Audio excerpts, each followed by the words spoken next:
Hello students, welcome to Shri Physics and Biology classes. I am Abhishek Sharma, Faculty of Physics, ready with the next lecture of 11th class series.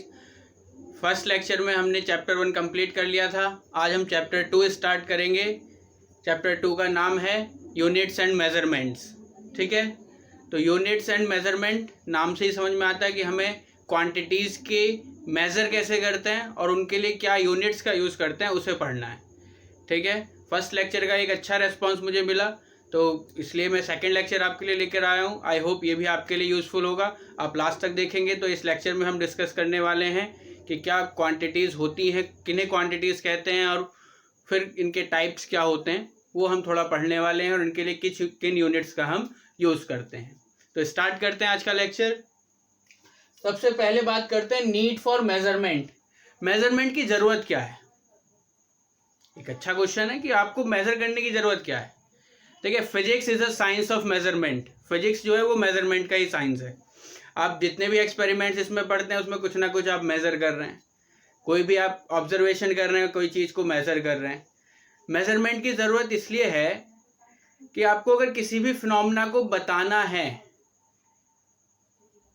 मैं तेज भागता हूँ, मैं राम से तेज भागता हूँ, बता दिया, लेकिन फिर भी कुछ ना कुछ क्लियर, कुछ बात को समझने में थोड़ा अभी ये नहीं, जो बात हम कहना चाह रहे हैं पॉइंट वाइज क्लियर नहीं हो रही है.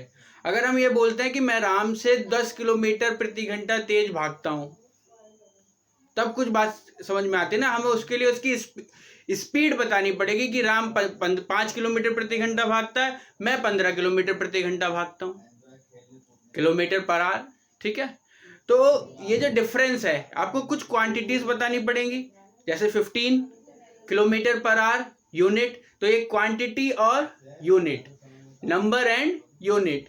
तो आपको किसी for precise description of any phenomena, किसी फिनोमेना के प्रिसाइज डिस्क्रिप्शन के लिए, जैसे कि आप बोल सकते हैं कि मेरी हाइट क्लास में ज़्यादा है, तो किससे कितनी ज़्यादा है उसके लिए आपको सबकी हाइट मेजर करनी पड़ेगी. तो this is there we need measurement. यहाँ हमें मेजरमेंट की ज़रूरत है, चीज़ों को मेज़र करने की ज़रूरत है. और मेज़र अगर हमें करना है तो मेज़र का क्या मतलब है, जैसे अभी आपको समझ में आ गया होगा कि मेजरमेंट क्या है, नंबर में किसी मैग्नीट्यूड को नंबर में रिप्रेजेंट करना. मेरी हाइट 172 सेंटीमीटर है, मेरे फ्रेंड की हाइट 170 सेंटीमीटर है, मेरे दूसरे फ्रेंड की हाइट 175 सेंटीमीटर है. तो आपको एक नंबर देना पड़ेगा और नंबर के साथ साथ आपको एक क्वांटिटी देनी पड़ेगी. तो आप यहाँ पर एक तरह से एक दूसरे को कंपेयर भी कर रहे हैं. एक क्वांटिटी को आप दूसरी क्वांटिटी से कंपेयर कर रहे हैं. राम को आप श्याम की हाइट से कंपेयर कर रहे हैं ना. ये दो मार्कर लिए मैंने, दोनों सेम हाइट के हैं, तो कंपैरिजन में कोई डिफरेंस नहीं आया, यानी दोनों की सेम हाइट है. तो अब हम यही बोलते रहेंगे कि इन दोनों की सेम हाइट है. उसके लिए हमें अगर हम मेज़र करके बता दें कि ये 8 सेंटीमीटर है, ये भी 8 सेंटीमीटर है, तब इस फिनोमेना को हम प्रिसाइजली डिस्क्राइब कर पा रहे हैं. So there we need the measurement. और मेज़र करने के लिए हम किसी ना किसी चीज़ को किसी चीज़ से कंपेयर कर रहे हैं. कैसे कंपेयर कर रहे हैं? अगर मैंने इसे 8 सेंटीमीटर बोला तो इसका मतलब क्या हुआ, एक कैसे बोला होगा, एक मीटर स्केल लिया होगा, जो नॉर्मल स्केल आप यूज़ करते हैं. आपने उस स्केल को यहाँ रखा, आपने देखा कि उसका 0 यहाँ रखा है मैंने, फिर 1 2 3 और ये 8 आ रहा है.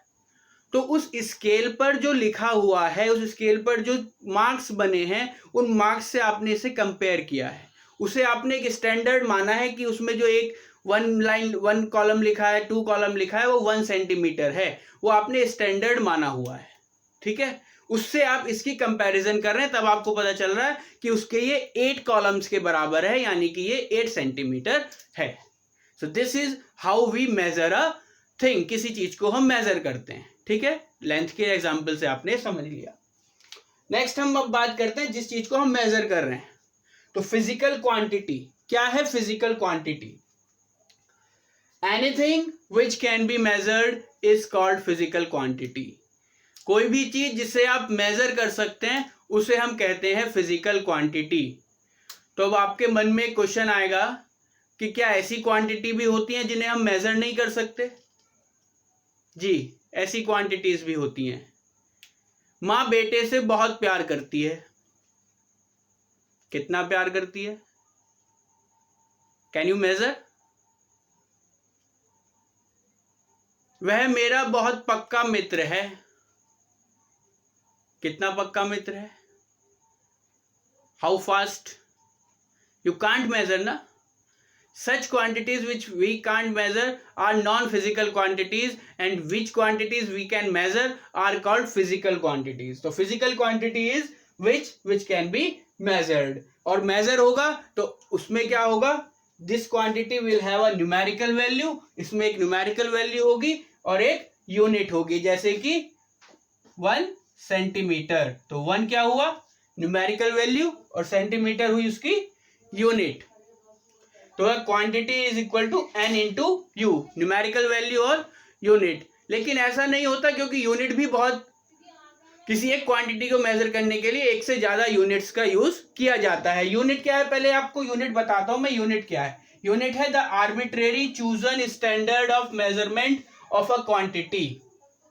आर्बिट्रेरी चूज किया गया एक स्टैंडर्ड मेजर है क्वांटिटी का. जैसे 1 सेंटीमीटर है तो वो आपके लिए फिक्स कर दिया गया कि स्केल पर जो वो 0 से 1 का पॉइंट है वो 1 सेंटीमीटर है. अब आप उससे कंपेयर करेंगे, तो यही तो यूनिट है. या मीटर स्केल है तो वो एक इतना बड़ा स्केल होता है, उसे बोल दिया गया ये 1 मीटर है. अब उससे मेजर करके आपको, जो जब आप कपड़ा लेने जाते हैं थान पर, तो वो उससे मेजर करके, आपने 2.5 मीटर बोला तो उसके 2.5 पार्ट्स आपको दे देता है. तो वो एक स्टैंडर्ड बना दिए गए. तो अगर एक क्वांटिटी को 2 यूनिट्स में लिखा गया है, 2 यूनिट्स में मेजर किया गया है, तो क्या उसका अमाउंट चेंज हो जाएगा? 1 metre is equal to 100 centimetre. तो क्या ये अमाउंट चेंज है?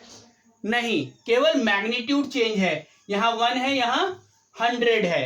तो हमने यहां इसे बोल दिया ये n1 है, ये n2 है. यूनिट भी चेंज है, ये u1 है, ये u2 है. मीटर बड़ी यूनिट है कि सेंटीमीटर बड़ी यूनिट है? पता है आपको मीटर बड़ी यूनिट है. तो अगर बड़ी यूनिट होती है तो उसमें नंबर छोटा हो जाता है. कैसे? यूनिट बड़ी होती है तो नंबर छोटा हो जाता है. 1 मीटर 100 सेंटीमीटर, मीटर में 1 है और सेंटीमीटर में 100 है. तो यूनिट अगर जितनी बड़ी यूनिट होती चली जाएगी, नंबर मैग्नीट्यूड उतना कम होता चला जाएगा. ठीक है, नंबर को हम बोलते हैं क्वांटिटी का मैग्नीट्यूड.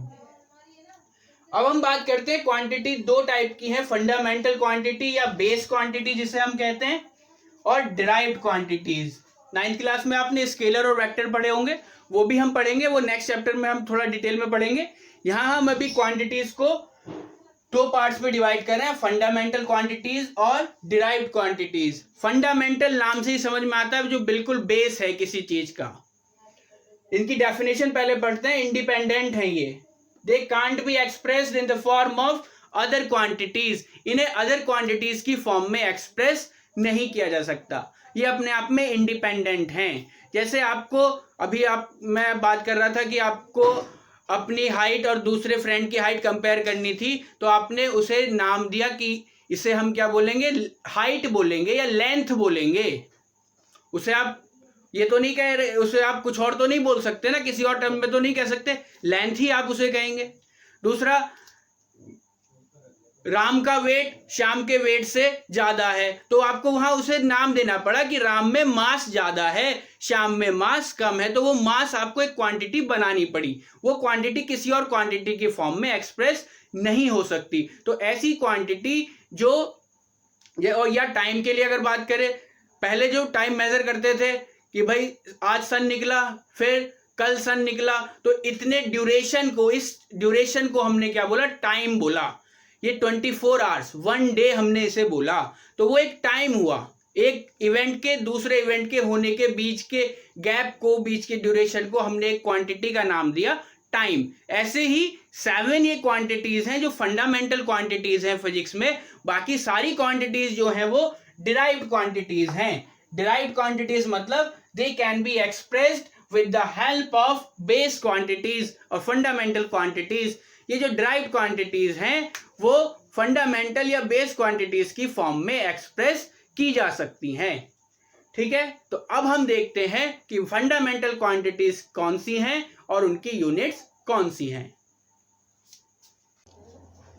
सो स्टूडेंट्स, अब बात करते हैं फंडामेंटल क्वांटिटीज़ क्या हैं और उनके यूनिट्स क्या हैं। उससे पहले हम पढ़ लेते हैं system of units. System of units का मतलब क्या है? एक ऐसा सिस्टम जिसमें हम क्वांटिटीज़ को मेज़र करते हैं। यूनिट्स का एक ऐसा सिस्टम। तो कुछ फेमस सिस्टम्स हैं जो यूज़ किए जाते हैं, पॉपुलरली आपने पढ़े भी होंगे। फुट, यह है एफपीएस। एफपीएस होता है फुट पाउंड सेकेंड। फुट यानी कि लेंथ को मेज़र करने देते हैं फुट में, वही मास को मेज़र करते हैं पाउंड में, और टाइम को मेज़र करते हैं सेकेंड में। ये जो सिस्टम था ये यूके और ब्रिटेन में, मतलब ब्रिटेन में ज़्यादा यूज़ होता था, अब भी वहाँ पर ज़्यादा यूज़ होता है, फुट पाउंड और सेकेंड। सेकेंड है सीजीएस। सीजीएस मतलब सेंटीमीटर ग्राम सेकेंड। वही क्वांटिटीज, लेंथ को सेंटीमीटर में, मास को ग्राम में और टाइम को सेकेंड में मेजर करते हैं, ऐसा सिस्टम सीजीएस सिस्टम होता है। एमकेएस सिस्टम ये सबसे पॉपुलर और सबसे ज़्यादा यूज होने वाला सिस्टम है। इसमें लेंथ को मीटर में, मास को किलोग्राम में और टाइम को सेकेंड में मेजर करते हैं। Fourth is SI. देखिए अलग अलग, मैंने अभी जैसे आपको बताया ये यूके में यूज होता है, इंडिया में एमकेएस और कुछ अलग सिस्टम, हमारे लोकल सिस्टम यूज होते थे, और सीजीएस वगैरह सिस्टम कई अलग कंट्रीज में यूज करते थे। तो जब साइंस का ग्लोबलाइजेशन हुआ तो एक कॉन्फ्रेंस बना, general conference on weights and major.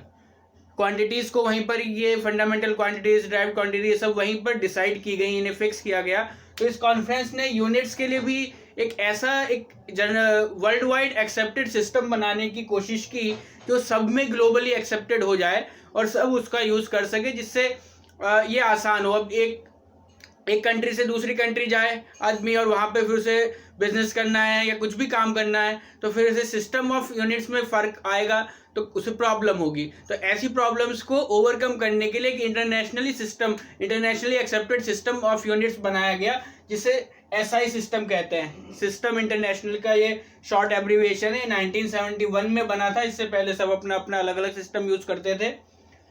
इसे रेशनलाइज्ड एमकेएस सिस्टम भी कहते हैं, क्योंकि ये एक तरह का डेवलप्ड एमकेएस सिस्टम ही है। मोस्टली इसमें एमकेएस सिस्टम की ही यूनिट्स हैं, कुछ पर्टिकुलर यूनिट्स अलग हैं जो साइंटिस्ट के नेम पर हैं या किसी इवेंट के नेम पर हैं, वो अलग हैं। बाकी एमकेएस सिस्टम वाली ही इसमें मोस्टली यूनिट्स हैं, इसलिए इसे रेशनलाइज्ड एमकेएस सिस्टम भी कहते हैं। अब हम पढ़ते हैं कि फंडामेंटल या बेस क्वांटिटीज, जैसे मैंने आपको अभी बताया था 7 फंडामेंटल क्वांटिटीज हैं, 7 ही उनकी यूनिट्स हैं। फंडामेंटल यूनिट्स कौन सी होंगी जो फंडामेंटल क्वांटिटीज के लिए यूज की जाती हैं? तो कौन सी हैं? सबसे पहले है मास।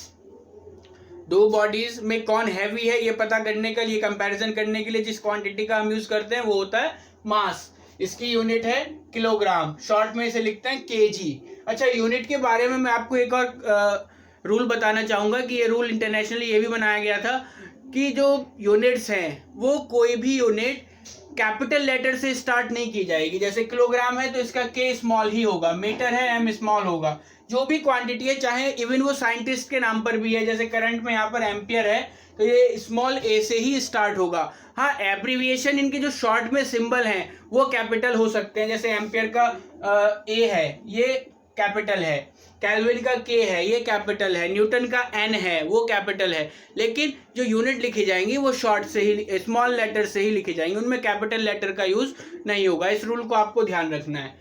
वैसे तो जनरली इसे इग्नोर कर देते हैं, इतना इसको ध्यान नहीं देता, लेकिन ये एक रूल है जो आपको पता होना चाहिए।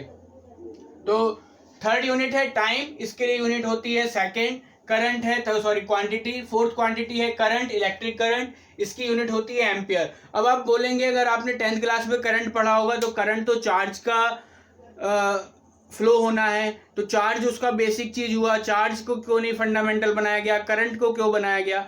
क्योंकि करंट जो है वो पहले डेवलप हो चुका था मतलब पहले इन्वेंट हो चुका था, पहले डिस्कवर हो चुका था करंट के बारे में। चार्ज के बारे में हमें बाद में पता चला है। तो जब करंट की डिस्कवरी हो चुकी थी तो करंट को ही फंडामेंटल क्वांटिटीज में इंक्लूड कर दिया गया। इसके बाद हमें चार्ज का पता लगा है, चार्ज इसलिए फंडामेंटल क्वांटिटीज में नहीं आता है। फिर आता है टेम्परेचर, केल्विन, ये आप थर्मोडायनेमिक्स में पढ़ते ही हैं। अमाउंट ऑफ सब्सटेंस, मोल, ये आपने केमिस्ट्री में बहुत पढ़ा होगा और पढ़ेंगे भी। ल्यूमिनस इंटेंसिटी, लाइट की इंटेंसिटी, ल्यूमिनस मतलब होता है लाइट से, लाइट की इंटेंसिटी, इसका यूनिट होती है कैंडेला, शॉर्ट में लिखते हैं सीडी। ठीक है, these are the 7 fundamental quantities और उनकी फंडामेंटल यूनिट्स। इसके अलावा 2 सप्लीमेंट्री क्वांटिटीज हैं, एंगल और सॉलिड एंगल, एंगल की यूनिट है रेडियन, सॉलिड एंगल की यूनिट है स्टेरेडियन। एंगल आपको पता ही है, आर्क और रेडियस का रेशो, कोई आर्क रेडियस पर जो एंगल सबटेंड करती है। सॉलिड एंगल होता है, ये आप 3D में पढ़ेंगे ज्योमेट्री में। एक सॉलिड स्फेयर अगर आप लें तो उसका कोई सरफेस का, जैसे कोन होता है, एक सरफेस किसी पॉइंट पर अगर प्रोजेक्ट कर दिया जाए, जैसे आपने बर्थडे कैप देखेंगे तो बर्थडे कैप का आउटर सरफेस लीजिए और उसे आपने एक पॉइंट पर फोकस कर दिया, तो जो फिगर बनती है that is the solid angle. और ये सॉलिड एंगल जो होता है, जैसे एंगल होता है arc upon radius, theta is equal to s upon r, arc upon radius. इसी तरह से सॉलिड एंगल को ओमेगा से शो करते हैं, ये होता है delta a upon r square, यानी एरिया अपॉन रेडियस का स्क्वायर। ठीक है, तो ये 7 फंडामेंटल क्वांटिटीज थी हमारे पास, 7 उनकी यूनिट्स, उसके अलावा 2 सप्लीमेंट्री क्वांटिटीज और 2 उनकी यूनिट्स। इन क्वांटिटीज की जो डेफिनेशन है, क्वांटिटीज की नहीं सॉरी, इन यूनिट्स की जो डेफिनेशन है वो आपके बुक में दी हुई है, एनसीईआरटी में एक टेबल में ही दी है, वो आप पढ़ सकते हैं। लेकिन वो आपको बहुत कंफ्यूजिंग लगने वाला है, क्योंकि वो जो इन क्वांटिटीज़ को जो एक्सेप्ट किया गया, जो डेवलप किया गया इस ब्यूरो में, general conference on weights and measure में, वहाँ उन्हें डिफाइन किया गया उस तरीके से। तो वो जो डेफिनेशंस हैं वो आपके लिए कॉम्प्लिकेटेड हो सकती हैं, आपको हो सकता है समझ में ना आए, तो उससे घबराने की कोई ज़रूरत नहीं है, उसका आपके लिए कोई कंसर्न नहीं है, आपको कोई उन्हें ज़्यादा डिटेल में पढ़ने की ज़रूरत नहीं है। हाँ, इंटरेस्ट अगर आपको आता है तो पढ़ सकते हैं। नेक्स्ट लेक्चर में मैं आपको उनकी डेफिनेशन बताऊँगा, एटलीस्ट 3 की तो जरूर बताऊँगा। इन मास, लेंथ और टाइम को मेजरमेंट हम पढ़ेंगे, तो उनकी मैं आपको ऐसा ही जो उनकी डेफिनेशन है वो डिटेल में बताऊंगा, तब हम उसमें पढ़ लेंगे। फिलहाल हम देख लेते हैं कुछ और यूनिट्स इसके अलावा जो यूज होती हैं। एस्ट्रोनॉमिकल यूनिट, AU से इसे शो करते हैं। This is the average distance between centres of sun and earth. Sun और अर्थ के ये कुछ मैक्रोस्कोपिक यूनिट्स हैं जो 1-2 लिखी हैं शुरू में, बड़े डिस्टेंस को मेजर करने के लिए यूज होती हैं। तो सन के और अर्थ के सेंटर के बीच की एवरेज डिस्टेंस होती है 1.496 इंटू 10 पावर 11 मीटर। अब आप कहेंगे एवरेज डिस्टेंस का क्या मतलब है? अर्थ आपके स्फेरिकल नहीं है, आपको भी पता है, वो इस तरह से इलिप्टिकल है, तो इसकी रेडियस कहीं पर ज़्यादा होगी, कहीं पर कम होगी। तो जहाँ पर कम होगी वहाँ डिस्टेंस इसके अर्थ के सन के सेंटर से कम हो जाएगी, जहाँ रेडियस ज़्यादा होगी वहाँ ज़्यादा हो जाएगी। तो इसलिए एवरेज डिस्टेंस हम निकालते हैं, वो आएगा 1.496 इंटू 10 पावर 11, या शॉर्ट उसे अप्रॉक्स लिख सकते हैं 1.5 इंटू 10 पावर 11 मीटर। ये 1 AU के बराबर होता है। इसके अलावा 1 लाइट ईयर। लाइट ईयर नाम तो लगता है ईयर जैसे टाइम की यूनिट होगी, लेकिन ये टाइम की यूनिट नहीं है, ये डिस्टेंस की यूनिट है। This is the distance travel by light in vacuum in 1 year. Light की स्पीड होती है 3 लाख किलोमीटर पर सेकेंड, 3 इंटू 10 पावर 8 मीटर पर सेकेंड। तो ये इस स्पीड से एक ईयर में कितनी डिस्टेंस ट्रेवल करती है वैक्यूम में, वो 1 लाइट ईयर होता है। अगर आप इसे कैलकुलेट करें 365 और 24 और फिर 60 और 60 मिनट्स को सेकेंड में कन्वर्ट करके, तो वो कुछ इतना आता है, वो 9.46 इंटू 10 पावर 15 मीटर। इस नेक्स्ट आता है पार्सेक। पार्सेक क्या है? ये भी एक बड़ी यूनिट है। ये उस सर्किल की रेडियस है जिस सर्किल का एक 1 AU की अगर एक आर्क लें आप, 1 AU मतलब इतनी बड़ी अगर आप एक आर्क लें, तो वो उस सर्किल के सेंटर पर 1 सेकेंड का एंगल सबटेंड करती है। तो उसके कैलकुलेशन अगर करके हम डिस्टेंस निकालेंगे तो वो आता है 3.1 इंटू 10 पावर 16 मीटर। तो ये भी लेंथ की एक बिगर यूनिट है। तो मैक्रोस्कोपिक वर्ल्ड में हम इसका यूज करते हैं। मैक्रो, माइक्रो, मेसो मैंने आपको लास्ट चैप्टर में बताया था। और इसके अलावा कुछ छोटी यूनिट्स हैं जो आपने फैमिलियर पढ़ी भी होंगी, नहीं पढ़ी हैं तो आगे पढ़ेंगे, बहुत डिटेल में पढ़ेंगे। 1 माइक्रोन, इसे होता है 10 पावर -6 मीटर। 1 एंगस्ट्रॉम, ये होता है 10 पावर -10 मीटर। ये इसका सिंबल है, ये के ऊपर 0 बना देते हैं। 1 फर्मी, इसे फेम्टोमीटर भी कहते हैं या FM से इसे शो करते हैं, ये होता है 10 पावर -15 मीटर।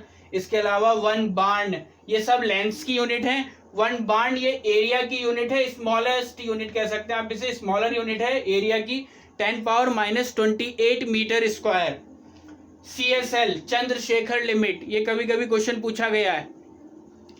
ये होता है, ये लार्जर यूनिट है मास की, मास के कंपैरिजन में आप कह सकते हैं लार्जेस्ट यूनिट है। ये सन के मास, जो 1 CSL है वो मास ऑफ सन का 1.4 टाइम्स होता है। इसके अलावा 1 AMU ये मास की स्मॉलेस्ट यूनिट है, एक आपने मास की लार्जेस्ट यूनिट पढ़ी, ये स्मॉलेस्ट यूनिट है एटॉमिक यूनिट, या इसे केवल 1 यूनिट भी कह सकते हैं। ये होता है 1.66 into 10⁻⁻27 kilogram. Elementary particles electron proton neutron के मास इसमें एक्सप्रेस किए जाते हैं। तो ये कुछ यूनिट्स की बात हुई। इस लेक्चर में हमने बात कर ली क्वांटिटीज़ की, उनके यूनिट्स की। अब हम नेक्स्ट लेक्चर में डिस्कस करेंगे कि कैसे लेंथ को मेज़र करते हैं, टाइम को मेज़र करते हैं, मास को मेज़र करते हैं, और उसी लेक्चर में मैं आपको इनके यूनिट्स, जो इनकी यूनिट्स हैं, उनकी डेफिनेशंस को एक्सप्लेन करूंगा। तब तक के लिए आप इससे नोट्स अपने प्रिपेयर करिए। जो भी आपको डाउट्स होते हैं वो आप कमेंट सेक्शन में बता सकते हैं। आप चैनल को अब तक आपने सब्सक्राइब नहीं किया है तो हमारे channel Shri physics and biology classes को सब्सक्राइब करिए, बेल आइकन को प्रेस करिए जिससे नई वीडियो आपके पास सबसे पहले पहुंचे। और हमारी इस वीडियो को अगर आपको पसंद आई है तो लाइक करिए और अपने फ्रेंड्स के साथ शेयर करिए। Thank you very much.